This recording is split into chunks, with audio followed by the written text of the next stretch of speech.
16ই December কি সত্যি আমাদের বিজয় দিবস, নাকি তা শুধুমাত্র কাগজে কলমে? হ্যাঁ, আপনি ঠিকই শুনেছেন। বিজয় দিবস শুধুমাত্র আমাদের কাগজে কলমে। বাস্তবে তা উপভোগ করে পার্শ্ববর্তী জঙ্গি রাষ্ট্র ভারত। আমরা পাকিস্তান থেকে মুক্তি পেলেও মুক্তি পাইনি জঙ্গি রাষ্ট্র ভারত থেকে।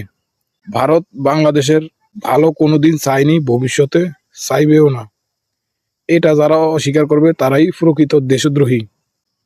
আওয়ামী লীগ স্বাধীনতার 54 বছর পরেও আমাদেরকে শুনিয়ে ঘুম পাড়িয়েছিল।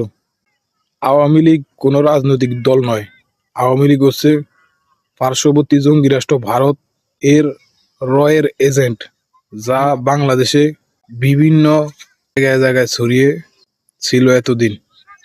স্বাধীনতার 54 বছর পরেও এমপি মন্ত্রীদের ভাগ্য বদলানি গরিব দুঃখী মেহনতি মানুষের।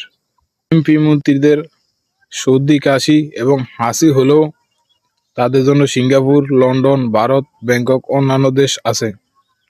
কিন্তু সাধারণ মানুষের জন্য স্বাধীনতার 54 বছর পরেও বাংলাদেশে ভালো মানের কোনো হাসপাতাল তৈরি হয়নি, যেটা আমাদের জন্য খুবই লজ্জার।